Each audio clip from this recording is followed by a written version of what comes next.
3 fourth part है of exercise 3.3 का। बहुत इंपॉर्टेंट क्वेश्चन है, बोर्ड में कई बार आया है। The taxi charges in A city consist of the fix charges together with the charge for the distance covered. For a distance 10 kilometre the charges page ₹105 and for a journey of 50 km the charges ₹155. What are the fixed charges and the charges per kilometer and how much does a person have to pay for travelling a distance of 25 km? इसमें जैसे taxi से नहीं जाते ना हम किराए पर लेकर के, तो क्या होता है, एक तो फिक्स चार्जेस होता है उसका कि मैं इतने रुपए लूँगा, कि 3,000 रुपये लूँगा या 2,000 रुपये लूँगा, और बाकी आपके डिपेंड करता है कि कितने किलोमीटर पर के हिसाब से जाएंगे, कि 20 रुपये पर किलोमीटर है या 10 रुपये पर किलोमीटर है। तो इसमें दो चीज़ दे रखी हैं, एक तो फिक्स्ड चार्ज और एक चार्जेस पर किलोमीटर जो हमें फाइंड आउट करनी है। तो बेटा सबसे पहले हमने सपोज कर दिया कि फिक्स चार्जेस ₹X है और चार्जेस पर किलोमीटर जो है Y सपोज कर रहा है। तो फर्स्ट कंडीशन में देखो उसने कितने किलोमीटर दिया है फिक्स चार्जेस के साथ 10 किलोमीटर, तो 105। फर्स्ट क्वेश्चन में फिक्स चार्जेस तो ये हुए और 10y इज इक्वल टू 100 कितना 105 रुपीज़। समझ गए, फिक्स चार्जेस और 10 किलोमीटर के 10y होगा। फर्स्ट इक्वेशन हो गई। सेकंड इक्वेशन में है बेटा आपके पास 15 किलोमीटर में है वो, तो x plus 15y is equal to आपके पास उसने पे किया है 155। सही है, दिस इज इक्वेशन फर्स्ट और दिस इज इक्वेशन सेकंड। अब फ्रॉम फर्स्ट x की वैल्यू आ जाएगी हमारी 105 minus 10y, putting in second. ठीक है, सेकंड इक्वेशन में यहाँ पर 105 minus 10y plus 15y is equal to 155। ठीक है, 15y तो ये हो गया 105 और 15 में से 10 गया तो प्लस का बचेगा ना 5y इज इक्वल टू 155। तो 5y is equal to 155 minus 105, तो 5y इज इक्वल टू हो जाएगा बेटा 55 में से 5 गया 50, तो y की वैल्यू आ गई हमारी 10। ये तो आ गया 1 किलोमीटर के 10 रुपये जा रहे हैं और y की वैल्यू इसमें रख दो। Therefore x is equal to ये है 105 माइनस 10 इंटू 10, तो x इज इक्वल टू हो गया 105, तो ये हो गया माइनस 100, तो x की वैल्यू हुई 5 रुपीज़। तो फिक्स चार्जेस 5 रुपीज़ है, क्या बहुत कम देना है फिक्स चार्जेस 5 रुपीज़ है ना, बिल्कुल ना के बराबर है फिक्स चार्जेस, बहुत पुरानी बात होगी है ना। तो x की वैल्यू अभी अब हमें जो फाइंड करना है वो करना है कितने किलोमीटर का, 25 किलोमीटर का कितने चार्जेस जाएंगे। तो लिख देते हैं फॉर 25 किलोमीटर, तो जो किराया जाएगा फेयर जाएगा वो जाएगा x प्लस 25y। x की वैल्यू तो अभी हमने 5 निकाली है और y की वैल्यू 10 निकाली है, तो 25 इंटू 10 तो ये हो जाएगा बेटा 5 प्लस 250, तो 255 रुपीज़ जाएगा। फिफ्थ पार्ट है, but before starting the fifth part if you are enjoying the videos teaching online then subscribe the channel and like button press करिए उसको, है ना, और बेल आइकन भी प्रेस कर दीजिए, जिससे कि जैसे ही नई वीडियो आया करेगी अपलोड हुआ करेगी तो आपको उसका नोटिफिकेशन मिल जाया करेगा, है ना। और अपने फ्रेंड से भी करिए कि इसको सब्सक्राइब करें, जिससे ज़्यादा से ज़्यादा बेनिफिट हो पाए। ठीक है, क्योंकि इस समय ऑनलाइन क्लासेस ही चल रही हैं, क्लासेस स्कूल तो अभी पता नहीं कब के कब खुलेंगे, तो जितना भी बेनिफिट हो जाए वीडियो के थ्रू उतना करिएगा। ठीक है, अब मैं क्वेश्चन नंबर 5 रीड कर रहा हूँ, ध्यान से देखिए आप। If fraction becomes 9/11, if 2 is added to both the numerator and the denominator, if 3 is added to both the numerator and denominator, it becomes 5/6. Find the fraction. तो फ्रैक्शन आप जानते हो x/y की फॉर्म में होता है, जिसमें x न्यूमरेटर है और y डेनोमिनेटर है। ठीक है, तो हमें फर्स्ट कंडीशन में है कि if 2 is added in both, दोनों में 2 ऐड करना है, x प्लस 2 y प्लस 2, तो ये जो फ्रैक्शन बिकम्स हो जाती है, इट बिकम्स कितनी हो जाती है 9/11। ठीक है, अब इसकी मैं क्रॉस मल्टीप्लाई करके स्टैंडर्ड इक्वेशन बना देता हूँ। 11 की इधर मल्टीप्लाई करते हैं, इसे हटा देते हैं, 11x plus 22 is equal to 9y plus 9 2 है 18, तो 11x minus 9y is equal to 18 minus 22, तो इससे आ जाएगा 11x minus 9y equal to -4 आ जाएगा, है ना। तो इससे 11x हमारा बन जाएगा, 9y को इधर शिफ्ट कर दो -4 और x इजल टू आ जाएगा बेटा 9y माइनस 4 अपॉन 11। इसे हमने फर्स्ट ले लिया। अब सेकेंड केस लेते हैं।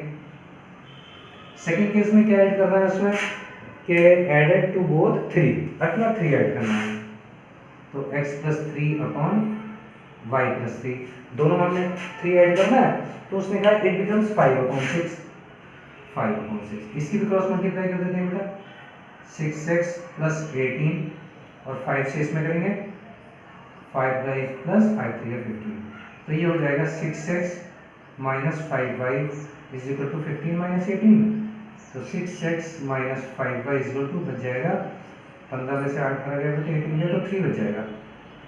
ये इक्वेशन सेकंड हुई। अब देखो फर्स्ट इक्वेशन में मैंने वैल्यू निकाली है x की, वो इसमें पुट करेंगे क्योंकि हमें जो वैल्यू फाइंड आउट करनी है ना, ठीक है। तो putting the value of x in equation second, putting the value of x in equation second equation ये है, तो 6 into 9y minus 4 upon 11, 9y यहाँ पे minus 5y is equal to, ये हो जाएगा हमारा कितना हो जाएगा बेटा -3 जैसा है वैसे, ठीक है। इसके एलसीएम ले लेते हैं, तो 6 9 54y माइनस 6 4 जा 24 और माइनस 11 5 जा 55y is equal to -3।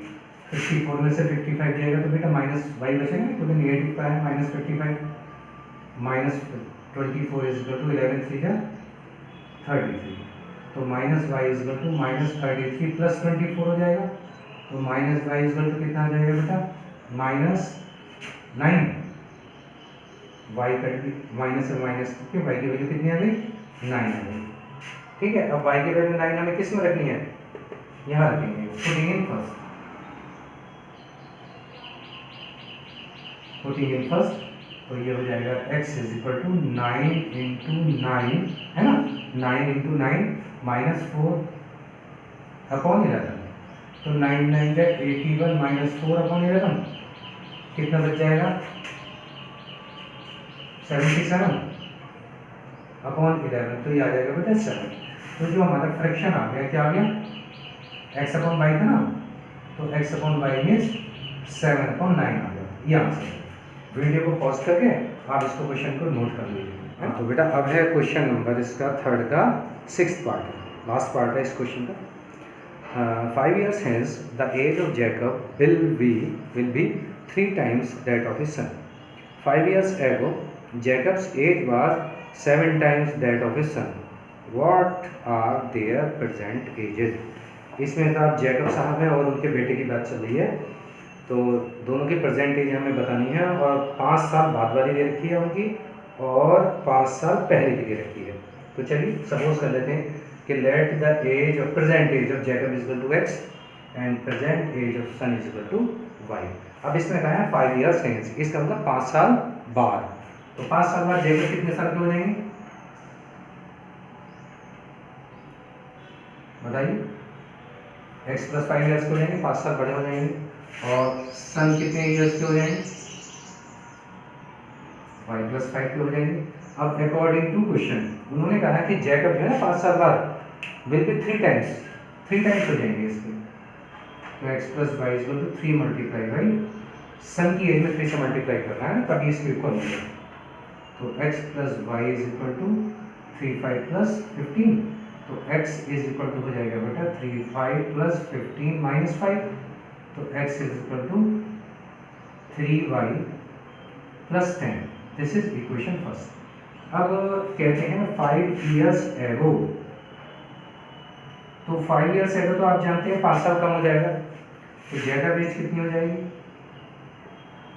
Jacob साहब की एज हो जाएगी बेटा x माइनस 5 years, और इनके पुत्र की सुपुत्र की कितनी हो जाएगी, बेटे की वो हो जाएगी y माइनस 5। अब इसमें भी अकॉर्डिंग टू क्वेश्चन करना है, कितने टाइम्स कह रहे हैं 7 टाइम्स कह रहे हैं आपकी बात, तो 7 टाइम्स कर देते हैं, तो जैकब की एज को तो ऐसे लिखेंगे और 7 से जो मल्टीप्लाई करेंगे ना वो हम करेंगे उनके बेटे की एज में, सन की एज में। तो अब मल्टीप्लाई कर दो, 7 5 या 35 हो गया, तो x माइनस 5, अब ऐसा करो इसको इधर लिया -7y में, और -35 प्लस y इधर हो गया, तो कितना हो जाएगा बेटा, x minus 7y is equal to -30। ये सेकेंड इक्वेशन हो गई।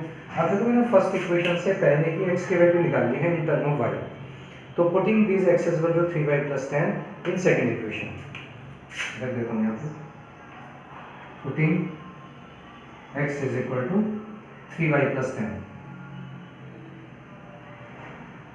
इन इक्वेशन सेकेंड। तो x की जगह पर मैं वो रखूँगा 3y प्लस 10, तो पुटिंग 3y प्लस 10 तो यहाँ आ गया, -7y ऐसे रहेगा, इज इक्वल टू मैं आपको -30, ठीक है। तो देखो 10 को उधर शिफ्ट कर देता हूँ, ये 3y minus 7y is equal to -30 minus 10, ये हो गया 4y इज इक्वल टू -40, तो y इज इक्वल टू बेटा 10 आ जाएगा ना, 40 को 4 से डिवाइड करेंगे तो ये जाएगी उनकी बेटी की। अब x की वैल्यू निकालने के लिए इसमें रख देते हैं, तो y की वैल्यू इसमें रखें ना 3y प्लस 10, तो 3 इंटू 10 प्लस 10, तो 3 10 का 30 प्लस 10 कितना हो जाएगा 40 ईयर्स। तो जैकब की जो एज हुई ना बेटा वो हो गई 40 ईयर्स, ये तो है 40 साल की, एंड हिज सन्स एज, ये कितने साल का है बेटा इनका